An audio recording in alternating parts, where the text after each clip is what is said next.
আজ আমি আপনাদেরকে দুটি ছোট্ট ছোট্ট ভিডিও ক্লিপ দেখাবো, তারপরে ওই বিষয়ে কিছু কথা বলবো।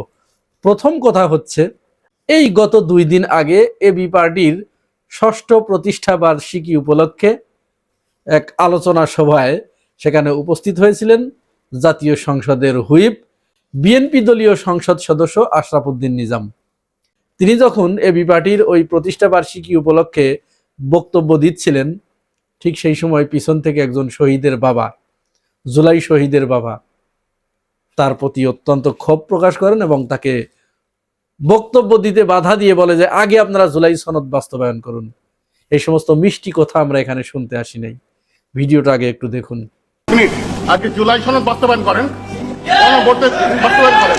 শুনতেছে আপনাদের কথা, শহীদ পরিবারের কথা কেউ বলতেছে না এখানে, ঠিক আছে? এখানে শহীদ পরিবার আছে, আপনি 1500 শহীদ পরিবারের কথা বলেন নাই, আপনি 3000 আহত কথা বলেন নাই। কথা এদের জন্য প্রোগ্রাম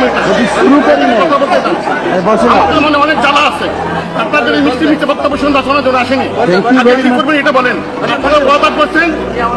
এই যে ভিডিওটা আপনারা দেখলেন, এইখানে কিন্তু একটা পরিষ্কার বার্তা আছে। বার্তাটা কি? বার্তা হচ্ছে বিএনপি জনগণের কাছে জুলাই সনদ বাস্তবায়ন করার অঙ্গীকার করেছিল। এমনকি প্রধানমন্ত্রী তারেক রহমান তিনি গণভোটে হ্যাঁ ভোট দেবার জন্য মানুষকে উদ্বুদ্ধ করেছিলেন। যদিও তার দলের অনেক নেতাকর্মী গোপনে গোপনে মানুষকে না ভোট দেবার জন্য উদ্বুদ্ধ করেছে এবং না ভোট চেয়েছে। শুরু থেকেই বিএনপির ভিতরে এখানে একটা দ্বিচারিতা আমরা লক্ষ্য করেছি। এরপরে তারা ক্ষমতায় এসেছে, প্রত্যেকেই তাদেরকে সাধুবাদ জানিয়েছে এবং তাদের কাছে বিরাট একটা আশা ছিল যে এরা জুলাই সনদে যেহেতু স্বাক্ষর করেছে এটি বাস্তবায়ন করবে। জুলাই গণ অভ্যুত্থান যে উদ্দেশ্য নিয়ে, যে আকাঙ্ক্ষা নিয়ে এটি সংগঠিত হয়েছে সেটি তারা বাস্তবায়ন করবে। কিন্তু গদিতে বসার সাথে সাথে ওইগুলো তারা পুরা বেমালুম ভুলে গেছে। কোনো কিছু, এক কথায় জুলাই সনদ থেকে তারা এখন 180 ডিগ্রি অ্যাঙ্গেলে তারা ঘুরে গেছে, ওইখানে আর তারা নাই। তারা সংস্কার প্রস্তাব যেগুলো ছিল সেগুলো বাতিল করে দিয়েছে, অসংখ্য অধ্যাদেশ তারা বাতিল করে দিয়েছে এবং অতি গুরুত্বপূর্ণ যেটি রাষ্ট্রের জন্য, সাধারণ নাগরিকদের জন্য কমফোর্টেবল ছিল, মঙ্গলজনক ছিল, সেগুলো বাতিল করে দিয়েছে।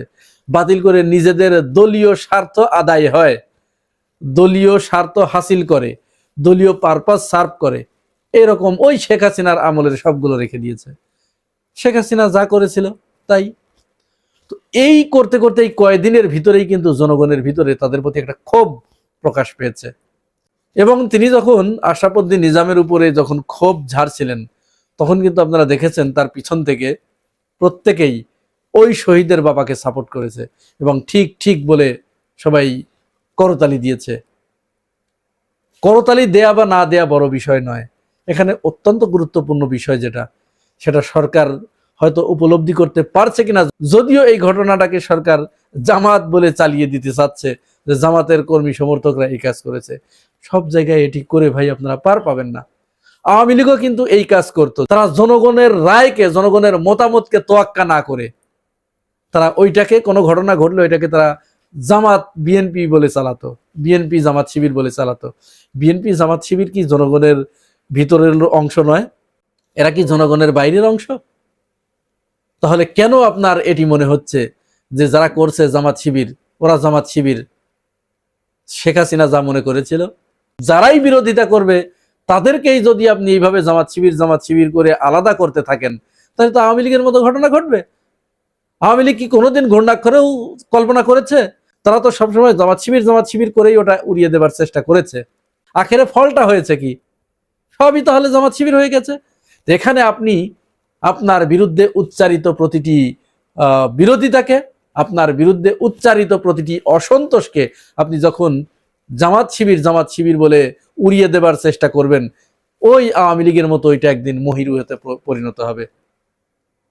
সুতরাং এইটি আমলে নিন, এটা আমলে নেবার দরকার আছে। ইতিমধ্যেই মানুষের ক্ষোভের বহিঃপ্রকাশ কিন্তু হতে শুরু করেছে। জুলাই সনদের সাথে গাদ্দারি করে হয়তো ক্ষমতা খুব বেশি দিন টেকসই করা একটু কঠিনই হয়ে যাবে। অনেক সময় দলীয় দৃষ্টিকোণ থেকে তাকালে হয় কি, দলীয় চশমা পরা থাকে, ওই ফ্রেমের ভিতরে অন্য কিছু প্রবেশ করে না।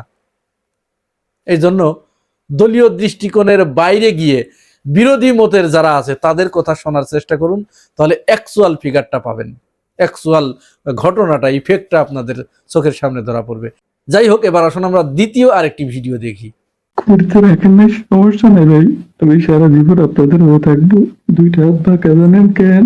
এই দুইটা হাত বাঁকা শুধু এনিমের সাথে যাওয়ার কারণে। এনি ভাই, এই হাতটা আপনি দেখেন এখনো বাঁকা, এই হাতটা আপনার কারণে আমি খুশি গালিতে মার খাইছি। এই যে ভিডিওটা দেখলেন, এই ছেলেটার বয়স কত? কমসে কম 40+। অনেকেই বলছেন এটা 50 হয়ে গেছে। ছেলেটা লক্ষ্মীপুর জেলা ছাত্র দলের কমিটিতে পদ না পেয়ে তিনি এইভাবে ফেসবুক লাইভে এসে কান্নাকাটি করেছেন।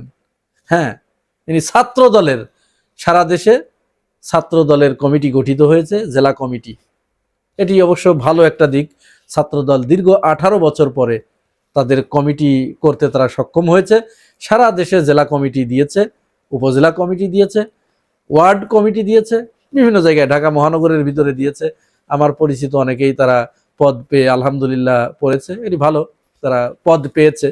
তো এই 40 ঊর্ধ্ব একজন ব্যক্তি তিনি ছাত্র দলের জেলা কমিটিতে জায়গা না পেয়ে লাইভে এসে কান্নাকাটি করছেন। এটা কি স্বাভাবিক কথা? ছাত্রদল সাধারণত তাদের বয়স কত হতে পারে? আমি ধরে নিলাম এসএসসি থেকে শুরু। এসএসসি যে পরীক্ষা দিচ্ছে বা পরীক্ষা দেওয়ার পরে তার বয়স 16+। 16+ থেকে তার অনার্স মাস্টার্স শেষ করা পর্যন্ত 26-27 বছর, সর্বোচ্চ 30 বছর হয়তো যেতে পারে।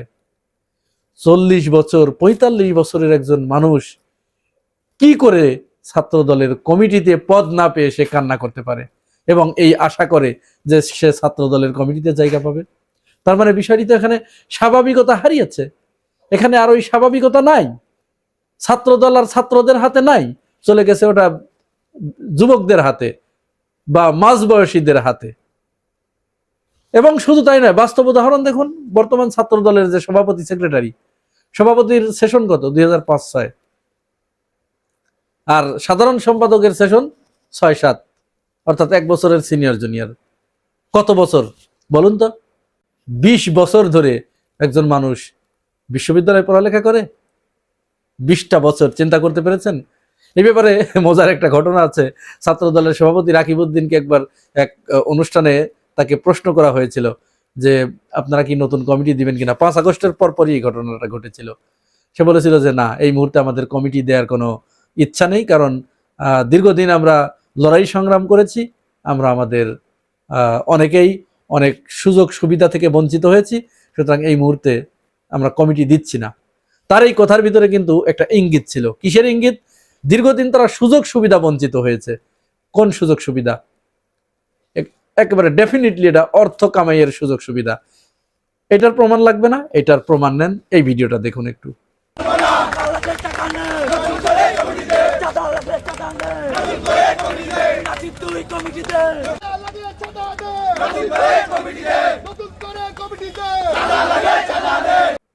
এটা হচ্ছে রাঙামাটি জেলায় যারা ছাত্র দলের পদ পায় নাই তারা এই স্লোগান দিচ্ছে এবং এভাবে বিক্ষোভ সমাবেশ করছে, এবং তারা সড়কে টায়ার জ্বালিয়ে, শহরের ভিতরে টায়ার জ্বালিয়ে তারা বিক্ষোভ প্রদর্শন করেছে। তাদের স্লোগানটা কি? চাঁদা লাগলে চাঁদা নে, নাসির তুই পদ দে, ইত্যাদি শুনেছেন সব আপনারা। তার মানে কি? তার মানে এই যে কমিটিটা গঠিত হয়েছে সারা দেশে, এখানে বিরাট একটা অর্থের বাণিজ্য হয়েছে, অর্থের লেনদেন হয়েছে। তার মানে কমিটি মানেই অর্থ বাণিজ্য, এটা কমিটি বাণিজ্য বলে এটাকে। এবং এরা কিন্তু পরিষ্কারভাবে যে অভিযোগটা এনেছে, তারা বলেছে এখানে টাকা এবং আইফোনের বিনিময়ে পদ দেয়া হয়েছে। এক একটা আইফোনের দাম মনে করেন 1.5 লাখ টাকা। তার মানে কি? তার মানে যে পদই যাকে দিয়েছে কমপক্ষে 2 থেকে 3 লাখ টাকা এখানে হাতিয়ে নেওয়া হয়েছে। আমরা ছাত্রলীগের কমিটির ব্যাপারে শুনেছি, ওই সময় আপনারা প্রত্যেকেই শুনেছেন, খোঁজ খবর যারা রাখেন, বিশেষ করে নারী সদস্যরা ছাত্রলীগে পদ পেতে গেলে তাদের ছাত্রলীগের যিনি সভাপতি সেক্রেটারি বা ওই গ্রুপের যিনি প্রধান, তার মনোরঞ্জন করতে হতো, তাকে তুষ্ট না করে কেউ পদ পেত না। আর ছাত্র দলের ক্ষেত্রে এসে আমরা নতুন এই বিষয়টি আমাদের সামনে এলো যেখানে টাকা ছাড়া পদ দেয়া হয় না, টাকা নিয়ে তাদেরকে পদ দেয়া হচ্ছে, টাকার বিনিময়ে। যে টাকা বেশি দিতে পারছে সেই। তাহলে একটা ছাত্র সংগঠনের কমিটিতে ঢুকতে হলে টাকা দিয়ে ঢুকতে হচ্ছে, কারণ কি? এখানে কি আছে? টাকা দিয়ে কেন এখানে ঢুকতে হবে? আমরা তো ছাত্র শিবিরের কমিটি দেখেছি, সেখানে কেউ পদ নিতে চায় না, কারণ ওইখানে গেলে 4 আনা পয়সা ইনকাম নাই, বরং নিজের পকেট থেকে আরো দিতে হয়। আর এখানে তার উল্টা টাকা দিয়ে পদ নিচ্ছে। তো টাকা দিয়ে যখন পদ নিচ্ছে, তখন তো এই ছেলে ওই টাকাটা তুলবে। একজন ছাত্র মানুষ 1.5 লাখ 2 লাখ টাকা দিচ্ছে এমনি এমনি, কি কারণে? এই টাকা দেওয়ার হেতু কি? এই টাকাটা সে কোথা থেকে দিচ্ছে, কেন দিচ্ছে? এই টাকা দেওয়ার পরে সে কমিটিতে পদ পাওয়ার পরে কি করবে? তখন তো তার ডেফিনেটলি সে চাঁদাবাজি করবে। সে মানুষকে মারবে, ধরবে, কাটবে, কেটে টাকা উপার্জন করবে। তার ওই পদ ব্যবহার করে, তার ওই ক্ষমতা ব্যবহার করে সে ছিনতাই করবে, ডাকাতি করবে। এটাই তো। এছাড়া তো অন্য কোনো উপায়, অন্য কোনো কথা আমাদের মাথায় আসছে না। যেহেতু টাকা দিয়ে পদ নিতে হচ্ছে, এটা বিরল ঘটনা। এই ঘটনা আমাদেরকে হতভম্ব করেছে যে একটা ছাত্র সংগঠনের ওয়ার্ড পর্যায়ের দায়িত্ব নিতে গেলেও, পদ পেতে গেলেও টাকা দিতে হচ্ছে। তাহলে এটা কোন ছাত্র সংগঠন? প্রিয় ভাই ও বোনেরা, এই প্রশ্ন রইল আপনাদের কাছে, জানাবেন মন্তব্যের ঘরে। আর যদি এই চ্যানেলে নতুন হয়ে থাকেন তাহলে পাশে থাকবেন চ্যানেলটি সাবস্ক্রাইব করে। আজ এ পর্যন্তই, ভালো থাকবেন, আল্লাহ হাফেজ।